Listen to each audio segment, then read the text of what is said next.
찬양 감사드립니다. 오늘 이 시간 우리에게 주신 하나님의 말씀입니다. 요한복음 1장 29절부터 34절까지의 말씀입니다. 신약성경 143면에 있습니다. 요한복음 1장 29절부터 34절까지의 말씀 제가 봉독해 드리도록 하겠습니다. 이튿날 요한이 예수께서 자기에게 나아오심을 보고 이르되 보라, 세상 죄를 지고 가는 하나님의 어린 양이로다. 내가 전에 말하기를 내 뒤에 오는 사람이 있는데 나보다 앞선 것은 그가 나보다 먼저 계심이라 한 것이 이 사람을 가리킴이니라. 나도 그를 알지 못하였으나 내가 와서 물로 세례를 베푸는 것은 그를 이스라엘에 나타내려 함이라 하니라. 요한이 또 증언하여 이르되 내가 보매 성령이 비둘기같이 하늘로부터 내려와서 그의 위에 머물렀더라. 나도 그를 알지 못하였으나 나를 보내어 물로 세례를 베풀라 하신 그이가 나에게 말씀하시되 성령이 내려서 누구 위에든지 머무는 것을 보거든 그가 곧 성령으로 세례를 베푸는 이인 줄 알라 하셨기에 내가 보고 그가 하나님의 아들이심을 증언하였노라 하니라. 아멘. 사랑하는 교회 여러분, 정교인 영성캠프 말씀 사경에 오신 것을 환영합니다. 우리 옆에 있는 분하고 함께 인사 나누시겠습니다. 사랑합니다. 축복합니다. 말씀에 큰 은혜 누리십시오. 감사합니다. 오늘 이 시간에는 우리 1부, 2부, 3부 예배 시간에 말씀드렸던 대로 참 귀하신 목사님을 모셨습니다. 이윤삼 목사님께서는 현재 우리 교회가 속해 있는 한국기독교장로회라고 하는 교단의 총무 목사로 수고하고 계십니다. 이윤삼 목사님께서는 한신대학교 대학원에서 수학하셨고 이후에 군목으로 또 귀한 사역을 감당하시다가 이제 교단의 내외 기관에서 귀한 사역을 지금까지 감당해 오셨습니다. 특별히 지금 총무 목사로 사역하시기 전에는 성남에 있는 주민교회 담임 목사로 사역하셨습니다. 지난 2024년 9월부터 교단 총회 총무로 교회의 본질 회복과 사회적 책임을 강조하며 하나님께서 맡기신 귀한 사역을 감당하고 계시는데요. 저에게도 참으로 좋으신 선배 목사님이시고 또한 한국교회의 귀한 설교가이시기도 하십니다. 오늘 귀한 목사님 우리에게 오셨는데요. 하나님께서 귀하신 목사님을 통하여 우리에게 귀한 은혜를 허락해 주실 줄 믿습니다. 이제 이윤삼 목사님 나오셔서 진짜가 나타났다라고 하는 제목으로 말씀을 전해 주실 때 큰 은혜 받으시기 바랍니다. 우리 목사님 나오실 때 우리 교회의 인사법 아시지요? 우리 목사님 나오실 때 함께 사랑합니다, 축복합니다 인사 나누도록 하겠습니다. 목사님 강대상에 오르시면 되겠습니다. 우리 함께 인사하도록 하겠습니다. 목사님 사랑하고 축복합니다. 잘 오셨습니다. 박수로 함께 인사드리도록 하겠습니다. 이렇게 뜨거운 환영과 사랑의 인사는 처음 받아봅니다. 민국교회가 올해가 133주년이죠. 한국교회 중에서도 굉장히 초창기에 속한 아주 이른 어머니 아버지 같은 교회고 우리 기장교회에서는 아마 가장 오래된 교회일 거라고 생각합니다. 이렇게 귀한 자리, 역사가 있는 한 세기를 넘어선 교회의 영성 캠프에 초청해 주셔서 함께 하나님의 은혜를 나눌 수 있게 되어서 너무 고맙습니다. 오늘 포이에마 찬양단 또 마하나임 찬양단 찬양이 너무 아름답고 또 은혜스러워서 우리가 예배를 드리는데 우리의 마음을 활짝 열 수 있는 아주 소중한 은총의 찬양이었습니다. 감사합니다. 저는 1986년도에 신학교를 졸업하고 처음으로 요 근처에 있는 행신교회에서 전도사로 시작을 했습니다. 그래서 89년도에 제가 해군 해병 군목으로 입대하기 전까지 한 3년 반 동안 능국교회 가까운 곳에서 첫 번째 사역을 했고요. 그때는 강경규 목사님이 담임 목사님이셨고 이 교회 짓기 전에 옛날 교회였습니다. 제가 그때는 아주 어린 그 전도사였기 때문에 목사님들하고 이렇게 교류할 수 있는 그런 위치는 아니었고요. 그래도 이제 능곡교회를 가끔은 왔었습니다. 그리고 능곡교회의 역사, 또 가지고 있는 실력, 파워 이런 것 때문에 이쪽 지역 전체에 능곡교회의 어떤 영향력이 상당히 많이 다른 교회에도 끼치는 그런 교회였다고 제가 기억을 하고 있습니다. 제가 오늘 이런 역사적인 교회에 함께 와서 예배를 드리고 또 하나님 말씀을 나눌 수 있게 되어서 저로서는 굉장히 영광스럽고, 특별히 담임 목사님께서 한 교회뿐만 아니라 이 교회가 속해 있는 노회, 또 노회가 속해 있는 교단이라는 더 큰 교회라는 관념을 가지고 개교회를 목회하는 것이 굉장히 중요하거든요. 그런 마음을 가지고 저를 이제 교단의 총무로서 초청을 해주신 것을 진심으로 감사드리고, 능곡교회가 그 역사만큼 이 지역사회와 또 특별히 위기에 빠진 교단과 한국교회를 새롭게 만들어 갈 수 있는 그런 출발점, 아주 중요한 동력이 되기를 함께 기도하겠습니다. 시뮬라크라는 말이 있습니다. 시뮬라크루, 시뮬라시옹, 시뮬레이션, 다 비슷한 말들인데, 진짜는 아닌데 진짜보다 더 진짜 같은 가짜, 이런 뜻입니다. 이 말들이 시대가 지금 지나갈수록 우리의 일상생활을 지배하는 언어가 되고 있습니다. 인천공항에 몇 해 전에 루이비통 그 매점이 들었었어요. 세상에 제일 비싼 똥이 루이비통이죠. 근데 저 가게가 하루 매출이 5억이 됐다는 거예요. 가방들은 무지하게 사시는 거예요. 저 가방 하나가 여러 가지 제품이 있겠지만 보통 500만 원, 600만 원 막 이렇게 가요. 근데 또 우리나라 사람이 어떤 사람들입니까? 똑같이 만드는 탤런트를 가지고 있는 민족이잖아요. 그래서 가품이 굉장히 많습니다. 짝퉁이죠. 그런 10분의 1 가격입니다. 보통 30만 원에서 60만 원 이렇게 한다고 하는데, 보통 사람이 보면은 진짜인지 가짜인지 잘 모른다는 거예요. 진짜가 있고 가짜가 있어서 진짜와 가짜의 가격 차이가 거의 10배가 나는데, 갈수록 이 차이가 줄어들고 있다는 것.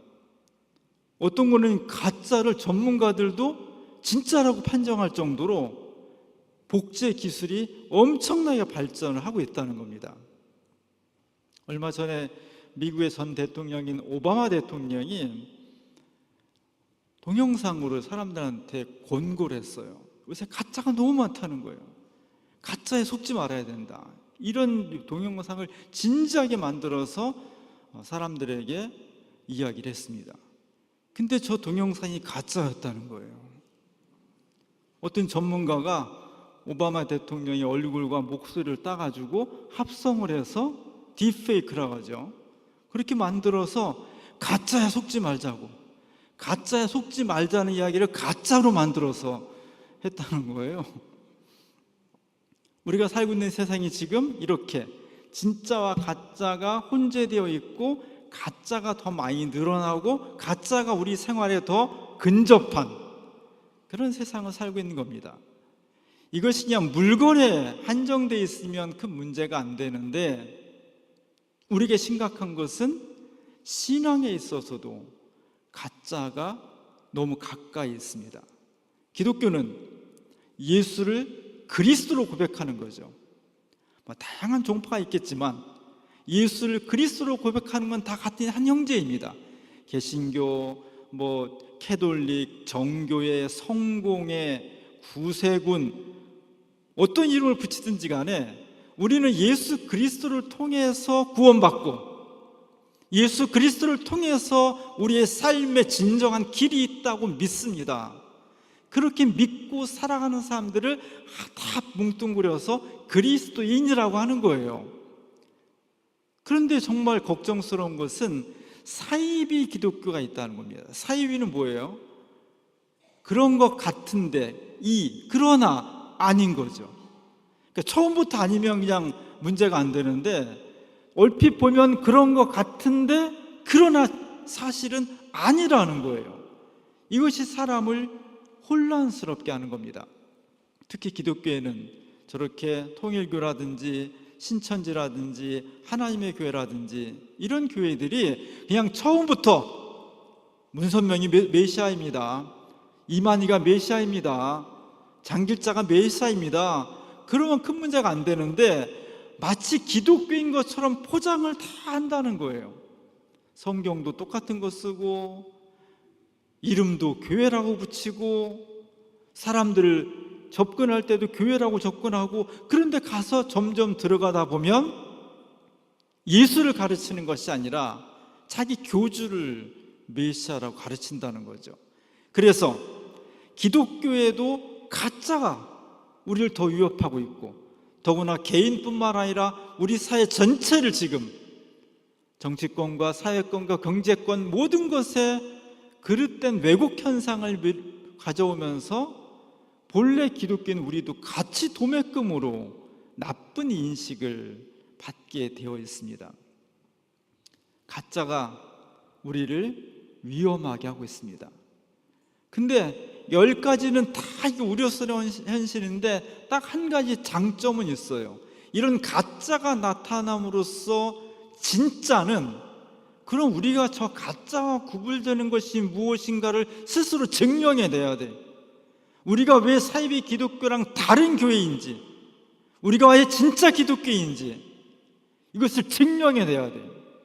그런 사명 앞에 서 있는 겁니다. 그러면서 우리 스스로가 정체성을 다시 한번 정립하는 그런 계기를 갖게 돼요. 저는 SF 영화를 잘 안 봤습니다. 너무 황당무계해서 안 봤는데 요즘은 잘 보게 돼요. 제가 본 SF 영화 중에 아주 인상적인 영화가 1982년도에 나온 블레이드 러너라는 영화예요. 우리가 에일리언 시리즈 유명하죠? 리들리 스콧 감독, 해리슨 포드라는 아주 유명한 배우가 주연했습니다. 그리고 35년 만에 2017년에 블레이드 러너 2049라는 속편이 나왔어요.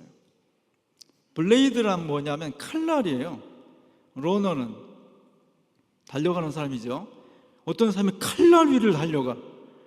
와, 참 삐끗하면 떨어지는 거고 잘못하면 베어서 죽는 거고 굉장히 위험하죠. 불안하죠. 아슬아슬하죠. 제목이 그렇습니다. 저기에서는 저게 82년도에 만들어질 때 2019년 정도면 세계가 이렇게 변할 것이다라는, 근데 긍정적인 유토피아보다는 굉장히 암울한 모습으로 디스토피아적으로 그렸어요.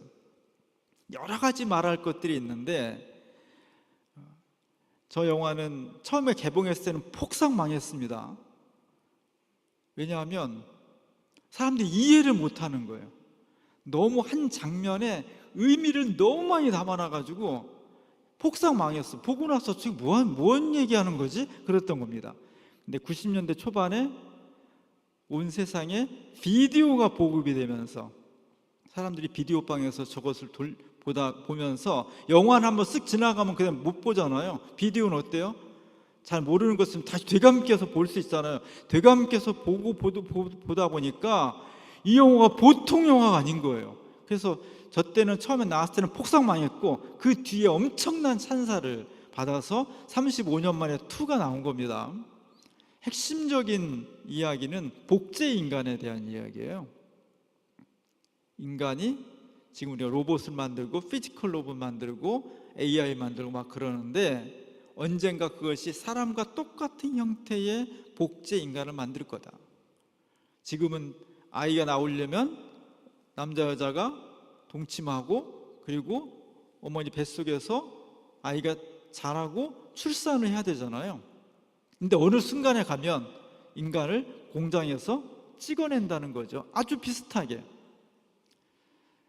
거기에 보면 복제 인간들이 수명이 4년인 이제 수명을 주어요. 수명을 만든 회사에서. 근데 이 복제 인간들이 몇 명이 더 살고 싶은 거예요. 더 살고 싶다는 욕망을 갖는 거. 이건 이미 기계가 아닌 거죠. 그래서 탈출을 합니다. 그리고 이것을 쫓아가서 처형하는 사람이 이제 해리스 포드가 경찰을 역할을 해요. 처형을 하는데 총을 맞은 복제 인간이 얼마나 고통스럽게 막 몸부림을 치면서 죽어가요. 만든 건데, 복제 인간인데. 그리고 또 하나의 복제 인간은 사람보다 더 인간적이에요. 죽어가는 자기를 죽이려고 했던 경찰을 건물에서 떨어져야 되는데 그걸 붙잡아서 죽어가면서 그를 살려줘요. 그러면 그것을 보는 사람들은 이런 생각을 하는 겁니다. 진짜 인간이 있고 가짜 인간이 있는데, 진짜 인간은 되게 이기적이고 가짜 인간인데 더 살고 싶어하고, 총 맞으면 너무 고통스러워하고 남의 아픔을 위로해주면서 살려주고. 그럼 누가 더 인간인 거야? 진짜 인간하고 가짜 복제 인간하고 누가 더 인간적인 거야? 이 물음을 하는 거예요. 이 영화를 통해서 감독이 묻고 싶은 것은 도대체 인간이란 무엇인가 하는 겁니다. 복제 인간을 우리가 인간과 다른 짝퉁으로, 가품으로 그렇게 취급하고 무시하고 때로는 폐기 처분하고 하는데, 그러면 우리가 진짜라고 하는 우리, 가품과는 다른, 만들어진 복제 인간과는 전혀 다른 존재인 인간은 도대체 뭐가 달라서 저 복제 인간과는 다른 존재라고 할 거냐? 인간의 정체성이 뭐냐? 이런 묵직한 질문을 하는 거예요. 여기에 우리가 대답해야 됩니다. 우리 인간이란 무엇인가? 우리는 왜 딤승과 다른 것인가? 우리는 왜 로봇과 우리를 다르다고 하는가? 우리는 왜 복제 인간하고 우리를 다르다고 하는 요소가 무엇인가에 대해서, 옛날에는 복제 인간이 없었으니까 대답해도 되고 안 돼도 되지만 이제 곧 가까운 날에 우리 자식들이 살아갈 시대에는 복제 인간이 수도 없이 있고 로봇가 집안에 청소하면서 살 거예요. 그때 우리 인간은 로봇이 아니다, 복제 인간이 아니다, 인간이다, 그래서 고귀하다 라고 주장해야 되는데, 도대체 뭐가 인간인 거냐? 뭐가 진짜인 거냐? 여기에 대한 대답을 해야 되는 겁니다. 오늘 우리가 본문 성경 이야기는 세례 요한이 주인공으로 나와요. 세례 요한은 메시아의 길을 예비한 사람입니다. 세례 요한이 나와서 어마어마하게 중요한 증언을 했어요. 오늘 요한복음 1장 29절부터 34절까지가 바로 그런 내용입니다. 복음의 핵심을 담고 있는 내용이에요. 16세기의 플랑드르 지방, 지금 네덜란드, 벨기에 이쪽을 플랑드르 지방이라고 합니다. 그래서 우리 옛날 어렸을 때 플랑드르 지방에 대한 만화를 엄청 봤습니다. 플란더스의 개, 그게 플란드르 지방, 벨기에, 네덜란드 이쪽에 있는 개를 소재로 해서 일본 만화죠. 거기 이제 피터 브리겔이라는 화가가 우리로 치면은 단원 김홍도 같은 사람이에요.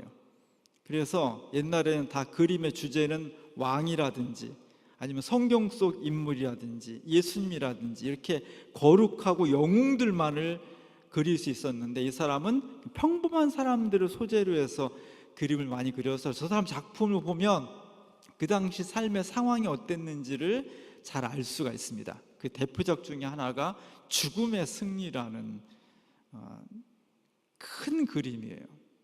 1562년에 그렸으니까 지금부터 거의 500년 정도 되죠. 그 전에 그렸습니다. 죽음을 해골로 표현했습니다. 죽음의 뼈다귀가 세상을 침범해서 불지르고 사람을 참혹하게 죽이는, 400년, 500년 전에 플랑드르 지방 유럽 지역이 저런 죽음의 공포 속에 살았다는 거죠. 왜냐하면 13세기, 14세기부터 16세기까지 한 200~300년 동안 흑사병을 통해서 유럽 인구가 어마어마하게 죽었습니다. 거의 3분의 2가 죽었습니다. 옛날에는 그냥 콜레라 같은 거 걸려도 다 죽었거든요. 약이 없었으니까. 그래서 그 참상, 병에 죽고 가난해서 죽고 전쟁이 엄청나게 많았습니다. 특히 저 때는 스페인하고 네덜란드 사이에 전쟁이 일어나가지고 잔인한 전쟁을 통해서 수많은 사람이 죽어갔습니다. 눈을 뜨면 패스트로 죽고 굶어 죽고 매 맞아 죽고 전쟁터 나가 죽고 이런 죽음이 온 세계에 가득 차 있는 거예요. 그 현장을 보면서 이 화가는 죽음에 대한 공포, 우리가 살고 있는 세상이 죽음이 가득하고 있구나. 저 그림의 맨 위에 보면 아주 인상적인 한 사람이 무릎 꿇고 있고 그 다음에 죽음이 칼로 내리치는, 탁 넘어가야 되는데 안 넘어가네. 그렇게 죽음이 칼을 내리쳐서 목을 쳐서 참수시키려고 하는 저 공포, 저 위에는 까마귀, 독수리 이런 것들이 얼른 이 사람 죽음 와서 뜯어먹으려고 준비하고 있고, 이런 공포가 만연한 시대를 살았던 거죠. 이런 시대의 사람들은 어떤 생각을 갖겠어요? 우리의 기아, 질병, 전쟁 이런 것으로부터 도대체 누가 우리를 구원해 줄 수 있을까? 어떻게 하면 우리가 구원받을 수 있을까? 어떻게 하면 저런 두려움과 공포 속에 살지 않고 정말 편안하게 우리가 사는 인생을 즐겁게 기쁘게 감사하며 살 수 있을까? 우리를 구원해 줄 분이 누굴까? 메시아를 기다리게 되는 거죠. 그래서 15세기, 16세기 유럽 사람들은 메시아가 오기를 간절히 기다렸습니다. 오늘 요한의 시대도 바로 비슷한 시대예요. 그래서 사도행전 5장에 보면 이런 얘기가 나옵니다. 가말리엘이라는 사람이 예수님 제자들이 막 복음을 전하니까 한쪽에서는 잡아다가 쳐 죽입시다, 감옥에 넣읍시다, 저놈들 그냥 때려가지고 못하게 합시다 막 이럴 때 가말리엘이라는 율법 교사가 말려요. 여보시오, 진정합시다. 옛날에 드다란 사람이 일어나가지고 자기가 메시아라고 사람들 막 모아가지고 했지만 금방 다 흩어졌다. 그 뒤에 또 갈릴리 유다라는 사람이 나타나가지고 사람들이 그를 메시아라고 막 추앙하고 엄청나게 따라다녔는데 봐라 지금 누가 남아있나. 마찬가지로 예수도 찻잔 속에 태풍일 것이다, 이런 얘기가 나옵니다. 드다, 갈릴리의 유다, 이런 사람이 그 당시에 메시아가 아닐까? 우리가 지금 이렇게 유대민족이 이스라엘로부터 침략을 당해서 식민지 생활을 하고 있고 날마다 죽음이 만연한 그런 고통과 한숨과 눈물의 시대에 우리를 하나님께서 누굴 통해 구원해 주실까? 메시아를 보내주실 텐데 그들은 계속해서 메시아를 기다리는 거거든요. 근데 드다란 사람이 저 사람이 메시아가 아닐까? 그리고 쫓아갔던 거고, 갈릴리에 유다라는 사람이 나타나니까 저 사람이 메시아가 아닐까 우르르 쫓아갔던 거죠. 그러나 사실은 다 아니었던 겁니다. 이러한 시대 상황 속에서 세례 요한이 나타난 겁니다. 광야에 철저하게 세속사회와 절연하면서 혼자 살고 광야에서 먹는 것도 밥도 안 먹고 메뚜기와 석청을 먹으면서 옷도 고급 옷이 아니라 거친 낙타 털옷을 입으면서 그에게 뿜어져 나오는 소리가 복 받을 거야, 잘할 거야, 이런 부드럽고 달콤한 소리가 아니라 도끼가 이미 나무뿌리에 놓여 있다, 이런 무섭고 두려운 음성을 전하는 세례 요한을 보면서 사람들 사이에 혹시 저 사람이 요한이 메시아가 아닐까? 이런 마음을 갖게 되는 겁니다. 그래서 제사장하고 유대 지도자들이 사람을 보내서 단도직입적으로 묻는 겁니다. 내가 누구냐? 내가 누구냐? 이 말씀은 다시 말하면 네가 그리스도냐? 이 묻는 거잖아요. 그래서 세례 요한이 뭐라고 대답했어요? 나는 그리스도가 아니다. 나는 그리스도가 아니다. 누가복음 3장 보면 모든 사람들이 요한을 두고 그가 혹 그리스도신가 심중에 생각했다. 마음속으로 요한의 행색을 보니까 보통 사람이 아닌 거예요. 그의 용기, 그의 거침없는 발언, 목숨을 건 행위, 그래서 수많은 사람들이 제자로 쫓아왔고, 수많은 사람들이 메시아가 오신다면 저런 모습 아닐까? 저 정도는 돼야 우리를 구원해 주지, 로마로부터, 이 죽음의 세상으로부터 구원해 주지, 이런 마음을 갖게 된 거예요. 그래서 많은 사람들이 오늘 요한한테 와서 당신이 혹시 그리스도이십니까? 이렇게 물어보는, 그리고 사람들 마음속에 저 사람이 메시아이면 좋겠다, 메시아여서 우리를 구원해 줬으면 좋겠다, 그런 갈망들이 가득 들어 있었던 겁니다. 이런 시대에 세례 요한이 오늘 지나가는 예수 그리스도를 향해서 너무너무 중요한 증언을 해주고 있습니다. 1837년부터 57년까지 러시아의 알렉산더 이바노프라는 사람이 그리스도의 출현이라는 그림을 그렸어요. 저 그림 그리는데 몇 년 걸렸을까요? 20년 걸렸죠. 1837년부터 57년까지 그렸으니까 한 작품을 20년을 그렸다는 것은 어마어마한 열정과 영혼을 불어넣었다는 거예요.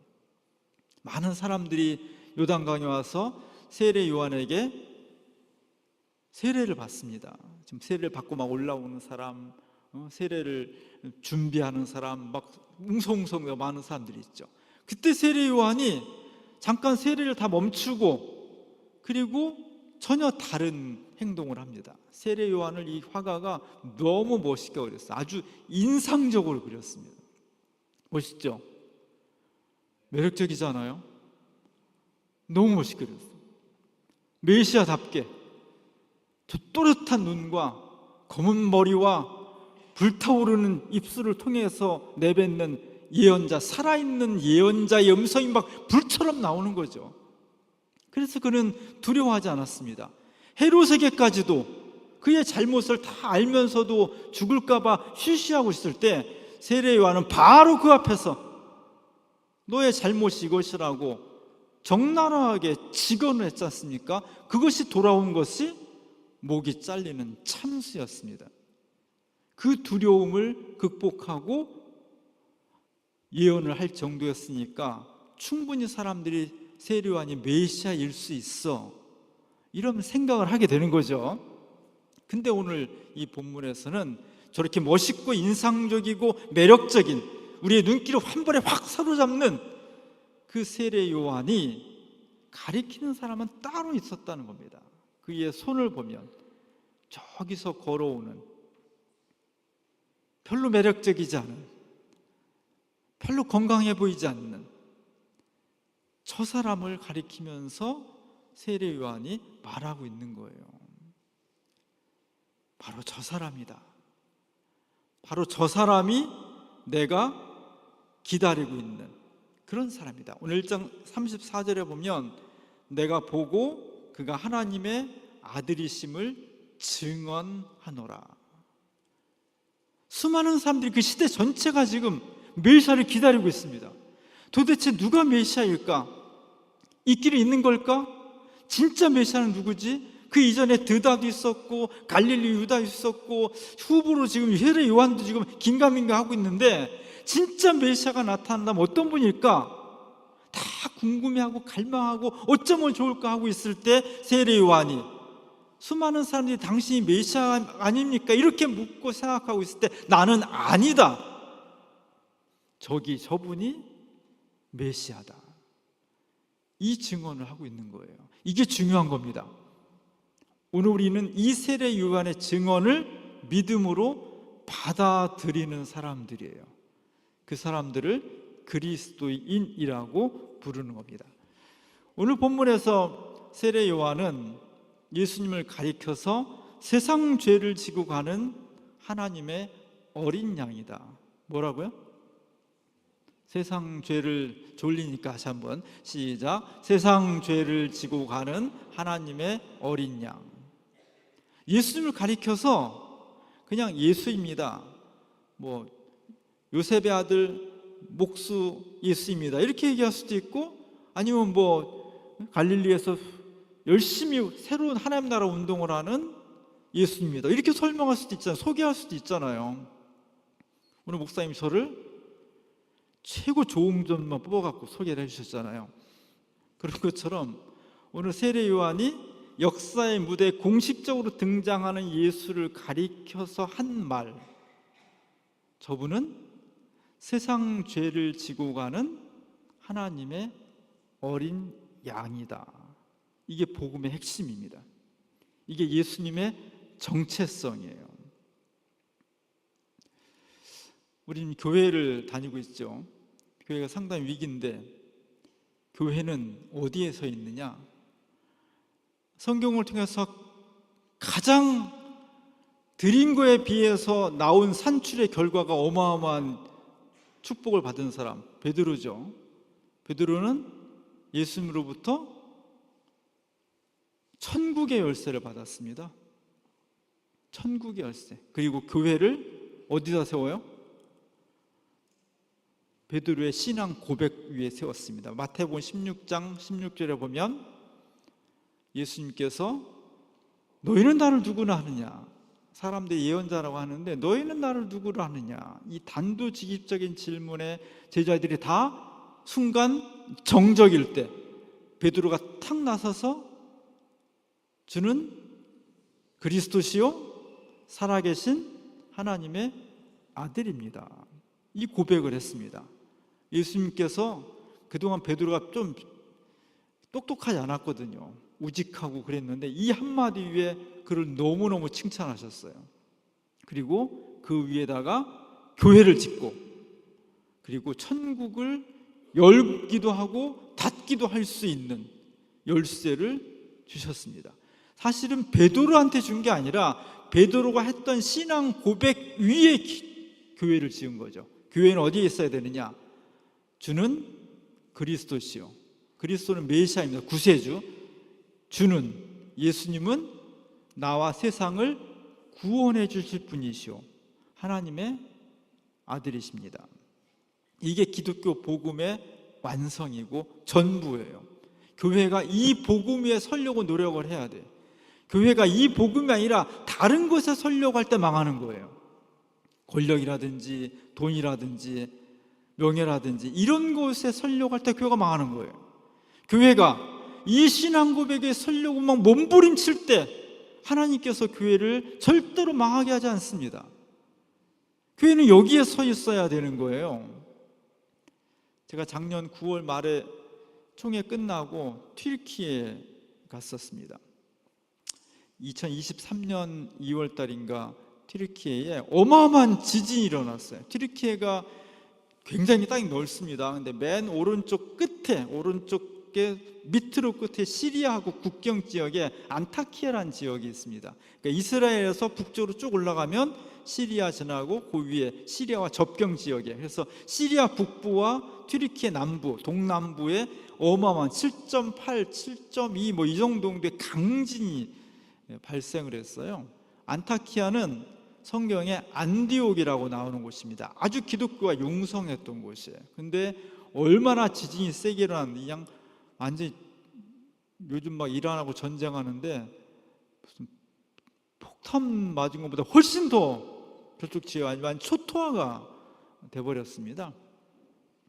엄청난 재앙이 일어났습니다. 그래서 전 세계 사람들이 코로나 끝나고 저 재앙에 몸 가슴 아파하면서 많은 헌금을 해줬어요. 우리 교단도 헌금을 거뒀는데 우리 교단이 참 대단한 거예요. 8억 5천만 원을 해주셨어요.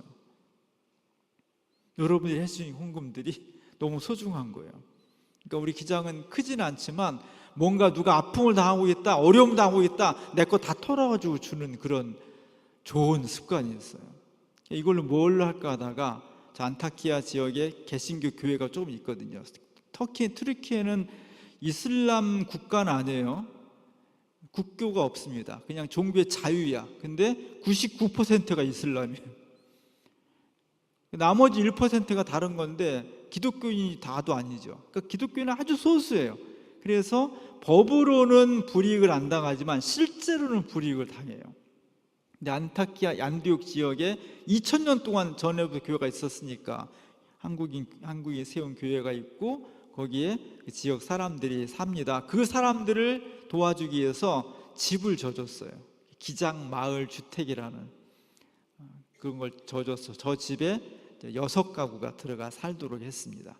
저 집은 다 지진에도 끄떡없는 내진 설계를 했고요. 안에도 1층에는 홀이 있어 저기서 예배도 드리고, 저쪽 지역에 제일 유명한 게 모자이크예요. 그래서 이스탄불에 가면은 하기야 소피아라는 소피아 성당이 있죠. 그 안에 모자이크가 굉장히 아름다운 게 있는데 모자이크로 기장 마크를 만들어 가지고 그걸 막 보여주고 그랬습니다. 그런데 그쪽 지역에서 조금 벗어나면 크게 다르지 않은 곳인데도 그쪽 안타키아보다 훨씬 지진 피해가 적은 동네가 있었다고. 그 전 거 훨씬 적게 받았다는 거예요. 충격을. 이유가 뭘까? 그 주변에 보니까 베드로 동굴교라는 유명한 교회가 있어요. 베드로 동굴교는 옛날에 베드로가 저기서 기도했다 뭐 그걸 기념해서 저 뒤에가 다 동굴입니다. 동굴 안쪽으로 파가지고 교회를 만들었어요. 그리고 저 산은 다 안반으로 이루어졌겠죠. 그럼 그 밑에 동네도 안반이 상당히 강하겠죠. 결국 안반이 강한 곳은 지진이 와도 덜 무너졌고, 안반이 적은 곳은 지진이 왔을 때 몽창 다 무너져서 엄청난 피해를 입었다는 겁니다. 거기를 우리가 집을 지어준 거예요. 우리 기장님들이 대단한 겁니다. 집이나 인생이나 역사나 교회나 기초가 튼튼해야 되는 겁니다. 특별히 교회는 다른 것은 세속적인 것으로 기초를 쌓는다 할 수 있을지 모르지만 교회는 믿음으로 쌓는 거예요. 교회의 기초는 믿음이에요. 예수는 그리스도라는 믿음, 예수님께서 우리를 구원할 수 있고 죽음이 횡행하는 그 시대 속에서도 우리에게 생명을 주시고 우리를 바른 길로 인도하신다는 믿음, 그분이야말로 정말 하나님의 아들이라는 믿음, 이 믿음 위에 우리의 인생과 교회와 역사가 건설될 때 어떤 시련이 오고 지진이 오고 파도가 와도 쓰러지지 않는 든든한 집이 된다는 겁니다. 우리는 그것을 지향해야 돼요. 1983년도에 저는 보지는 못했는데 윤석화라는 사람이 연극인이 아주 화제 인물로 떠올랐습니다. 그의 신의 아그네스라는 연극이 개봉이 됐어요. 아주 세계적으로 유명한 작품인데 우리나라 처음으로 개봉이 됐습니다. 저때 윤석화라는 연극인이 전 국민의 머릿속에 각인이 됐어요. 잘 몰랐었는데 제가 조사해 보니까 작년 12월 달에 소천하셨더라고요. 뇌종양으로. 신의 아그네스가 뭐냐? 하나님의 어린 양이죠. 신의 아그네스, 하나님의 어린 양. 하나님의 어린 양, 오늘 세상 죄를 지고 가는 하나님의 어린 양, 이게 예수 그리스도의 의미예요. 예수는 그리스도라는 것의 의미가 뭐냐? 세례 요한이 저분이야말로 메시아다라고 말한 의미가 뭐냐? 세상 죄를 지고 가는 하나님의 어린 양이다. 제가 2월달인가 어느 교회 오후에 예배 설교하고 가다가 서울에서 가다가 세종문화회관에 가다가 세종문화회관에서 전시회를 하나 했어요. 르네상스에서 인상주의까지라는 전시회를 했습니다. 요즘 우리가 전시회를 굉장히 많이 해요. 좋은 현상이에요. 전시회를 많이 한다는 것은 우리나라 사람들이 미술에 관심을 많이 갖는다는 뜻이죠. 그래서 제가 저희 아내하고 같이 가봤는데 거기 아주 중요한 그림을 하나 봤어요. 스페인의 아주 유명한 화가 중에 수르바란이라는 화가가 있는데 그 사람이 하나님의 어린 양, 아구누스 데이라는 하나님의 어린 양이라는 작품을 전시를 했습니다. 조그만 양이죠. 뿔도 없습니다. 성질 하나도 안 부려. 그냥 묶으면 묶인 대로 가만히 있으면 가만히 있으라는 대로 눈 깔고 가만히 있는 거예요. 묶여서. 저 어린 양의 운명은 어떻게 될까요? 곧 죽음에 이르겠죠. 이스라엘 사람들이 애굽에서 탈출할 때 하나님의 사자가 와서 집집마다 첫째 장자, 장손들을 다 죽였습니다. 그때 어린 양의 피로 문설주에 표를 한 집들은 건너뛰었죠. 살아남았죠. 이게 유월절이죠. 패스오버, 건너뛰었으니까. 그때 어린 양은 무슨 죄가 있어서 죽임을 당하고 그 피로 해요? 예수님이 그렇다는 겁니다. 예수님 아무런 죄가 없는데 그가 죽음으로써 저렇게 아무 힘도 없고 아무런 저항도 하지 않고 죽음으로써 그 피를 통해서 인류가 어찌할 수 없는, 우리가 어떻게 할 수 없는, 부인할 수 없는, 해결할 수 없는 죄를 용서받고 새로운 존재로 새로운 역사를 만들어 간다는 것, 그게 기독교예요. 누구 때문에 가능하냐? 하나님의 어린 양, 세상 죄를 지고 하는 하나님의 어린 양 때문에 가능했다. 이것이 기독교의 복음의 내용입니다. 그래서 이 부분이 중요한 거예요. 사실은 우리가 정의를 많이, 우리 기장교에서 정의를 많이 따지고 정의를 따졌기 때문에 역사를 바로잡는 역할을 했지만, 정의란 뭐냐면 불공평이 없어야 되고요, 합리적이어야 돼. 잘한 사람은 상 받고 나쁜 짓 한 사람은 벌 받아야 돼. 이게 정의죠. 거꾸로 잘한 사람이 해를 받고 못한 사람이, 잘못한 사람이 상을 받아, 이건 나라 망하는 거죠. 정의는 그런 겁니다. 그런데 그런 그 관점에서 보면 인류 역사상 가장 부조리한, 가장 합리적이지 않은 사건은 예수 그리스도의 십자가 사건이에요. 그가 죄를 진 것도 아닌데, 그런 사람을 사랑했는데, 많은 사람을 병자를 고쳤는데, 죽은 사람까지 살려줬는데, 그가 한 것은 오직 사람을 사랑한 건데, 그래서 정의라면, 정의로우신 하나님이라면 그에게 상을 줘야 되고, 그가 행복해야 되고, 오래 살아야 되고, 자연사해야죠. 근데 예수님은 모진 고난을 받고 죄인으로 누명 쓰고 조롱당하고 욕먹고 침대침당하고 마침내 십자가 달려 죽임을 당했습니다. 어마어마한 사건이에요. 1960년대 스파르타쿠스 9이라는 영화가 개봉됐습니다. 스파르타쿠스는 로마의 노예가 반란 일으켰어요. 마지막 장면에 이 반란에 가담한 스파르타쿠스 노예들 6,000명을 저 로마 아피아 가던가 그 길에다가 저렇게 십자가를 매달아 죽여버려요. 세상에 가장 잔인한 사형 방법, 바로 안 죽이는 거예요. 오래 고통을 당하다 죽이는 거예요. 그래서 십자가는 아무나한테나 하지 않고 정말 로마의 반기를 든 사람들한테만 시범적으로 하는 사형 방법이었습니다. 예수님이 그렇게 죽임을 당했다는 거예요. 2000년 이전한 지금 그 십자가의 고통은 많이 흐려지고 너무 멋있게 꾸며져 있죠. 우리가 폴 고갱이라는 사람이 그린 그 황색의 그리스도라는 거예요.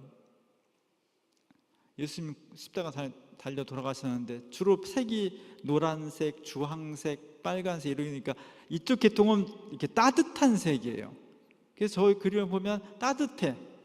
예수님 십자가를 바라보면서 편안하고 하나도 불편하지 않아요. 예수님도 뭐 이렇게 아파하거나 그러지 않잖아요. 그러나 정말 2000년 전에 로마 병정에서 십자가 달린 예수님이 저런 모습이었을까? 500년 전에 프랑스 콜마르의 이젠하임 제다나라는 그림을 그렸는데, 우리 기장이 낸 올해 달력 중에 이번 달, 고난이 있는 이번 달 달력이 저 그림입니다. 저 그림 속에 예수님은 그 이전까지는 예수님이 십자가 달려 돌아가셨지만, 달려 돌아가신 예수님은 신이기 때문에 별로 아파하지 않아요. 여러분이 피렌체나 로마에 가서 그 오래된 성당이라는 데 가서 예수님 고상을 보면 별로 아파하지 않습니다. 왜? 신이니까. 그런데 500년 전에 저 그리네발테라는 화가는 예수님이 정말 십자가 달려 돌아가셨을 때 그렇게 평안하게, 신이라고 평안하게 그랬을까? 그렇지 않다는 거죠. 너무너무 고통스러웠다는 거죠. 너무너무 힘들고 고통스러워서 신이라는 어떤 신의 아들이라는 명예, 자존심, 권위 이런 거 생각할 겨를도 없는 거야. 너무 아프니까. 온몸은 다 채찍을 맞고 창 찍고 머리에 막 가시가 있고 너무 아프니까 막 인상을 찡그리고 입에서 막 침이 막 흘러나오고 너무 고통스러워서 저걸 보는 사람, 어떤 사람들은 아니 신의 아들인데 하나님이 저렇게 인간처럼 아픔을 못 참고 그러겠어, 뭐 이런 반론이 있을 수 있겠죠. 그러나 저게 더 리얼한 거 아니에요? 저게 더 사실적이지 않나? 십자가는 그렇게 평온하지 않습니다. 십자가는 이렇게 멋스럽지 않아요. 십자가는 고통이고 아픔입니다. 그 아픔과 고통을 예수님께서 그대로 당하셨다는 것이 기독교의 첫 번째 진리예요. 예수님께서 고난을 당하셨는데 자기 죄 때문이 아니라 자기는 죄가 하나도 없는데 세상의 죄를 대신 지고 죽었다는 겁니다. 지금 이렇게 살다가면 이 세상이 안 받아들이죠. 그건 부조리죠. 비합리적이죠. 비민주적이죠. 불공평한 거죠. 그래서 기독교 복음이 오늘날 세상 사람들에게 전해지기가 되게 어려운 거예요. 그러나 기독교는, 특히 개신교는 예수님이 아무 죄가 없지만 우리를 구원하기 위해서 그 모진 고난의 십자가를 지셨다는 것, 이걸 딱 한마디로 은혜라고 표현했습니다. 그래서 마틴 루터와 종교 개혁자들은 개신교 신앙은 캐톨릭과 개신교 신앙의 첫 번째 구분점이 뭐냐? 우리는 은혜다. 예수님께서 십자가에 달려 돌아가신, 바울식으로 표현하면 나는 이제 십자가 달려 돌아가신 예수 외에는 알고 싶지 않다. 나는 오로지 십자가 달려 죽은 예수, 그분이 그 죽음을 깨치고 부활하신 것, 이것만 알고 이것만 증언하겠다는 것이 사도 바울의 고백이었습니다. 오늘 우리는 누구인가라고 물어야 돼. 오늘 영성 캠프인데 옛날 영성 캠프 막 그냥 시끄럽게 막 하고 막 뒤집어지고 그랬거든요. 저는 여러분을 뒤집어 놓을 재능은 없고, 영성이란 뭘까? 진짜 하나님의 마음, 진짜 예수님의 마음과 내가 얼만큼 가까워질 수 있느냐죠. 내가 누구인가를 정확하게 고백하는 거죠. 우린 누구인가? 세례 요한이에요. 우리는 예수가 그리스도라는 것. 그 예수는 어떤 분이냐? 힘있고 똑똑하고 멋지고, 그래서 엘리트가 아니라 그가 아무 죄가 없음에도 불구하고 세상의 죄를 자기 연약한 몸에 지고 아무런 저항도 없이 그냥 죽어간 그 예수, 그 예수의 삶 속에 구원이 있고 그 예수의 삶을 받아들이기로, 부조리하지만 비합리적이지만 이성적이지 않지만, 그래서 세상 사람들이, 똑똑해진 세상 사람들이 그게 무슨 진리냐고 비웃고, 옛날 그리스 로마 사람들처럼 우리를 바보 같다고 비웃고 조롱할지라도 우리는 아무리 생각해봐도 이것밖에는 우리 자신과 세계를 구원할 수 있는 길이 없다고 고백하고 믿고 그렇게 사는 사람, 그 사람들이 모인 공동체, 그게 기독교인이고 교회인 겁니다. 우리 교회가 이렇게 돼야 돼요. 제가 총무되고서 진짜 자만하게 고민스러운 게 교회를 어떻게 살릴 수 있을까 하는 겁니다. 교회가 계속 추락하고 있으니까 이대로 가면 진짜 20년 안에 교회가 반토막 날 것이라는 예언이 전혀 근거가 없는 것이 아니라 너무 명약관화한 거예요. 어떻게 살릴 수 있을까? 매일 고민하고 연구하고 합니다. 근데 오늘 제가 이 설교 준비하면서 답을 찾았어요. 딱 하나예요. 예수님이 세상 죄를 지고 가는 하나님의 어린 양이었기 때문에 구세주가 되었던 것처럼 우리의 믿음을 다시 그 믿음을 회복하는 것, 우리도 그렇게 살아가는 것, 그분을 정말 증언하면서 세상 죄를 지고 가는, 내가 죄가 없지만 그래서 나는 떳떳하고 그래서 나는 잘 살아야 되고 상 받아야 되고 성공해야 되고 죄 없는 아무개는 망해야 되고, 그것이 세상의 정의라면 우리는 내가 비록 죄가 없지만, 내가 잘못이 없지만 죄로 가득한, 잘못으로 가득한 세상의 죄를 끌어다가 내가 일부러 지고 그것 때문에 아파하고 밤잠 못 자고 멸시당하고 슬퍼하면서 그걸 가지고 끊임없이 하나님 앞에 나와서 어찌하면 좋습니까? 라고 눈물로 회개하며 기도하며 자기 가슴을 치는 그리스도인, 그런 교회가 이 복잡하고 탐욕으로 점철된 이 시대를, 그 속에 살아가는 사람들을 구원할 수 있는 유일한 길이라는 겁니다. 우리 능곡교회가 가장 오래된 교회로서 언더우드의 그 정신, 초대교회의 그 신앙 고백을 다시 되살리면서 세상 죄를 지고 하신 하나님의 어린 양 예수 그리스도를 진심으로 고백하고 받아들이고 증언할 수 있는 그런 교회, 주님이 정말 기뻐하시는 능곡교회가 될 수 있기를 주님의 이름으로 간절히 축원합니다. 기도하겠습니다. 하나님, 우리가 예수를 믿지만 여러 가지로 부족합니다.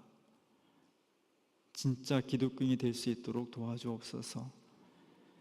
세상에 기독교인이 많고 교회는 차고 넘치고 사이비 교회도 너무 많은데 진짜가 필요합니다. 진짜 예수 믿는 사람, 진짜 예수 믿는 교회가 필요합니다. 우리 능곡교회가 진짜 메시아를 믿고 고백하고 증언하는 참 교회가 될 수 있도록 우리의 영성을 깊은 곳으로 인도하여 주옵소서. 예수님의 이름으로 간절히 기도합니다.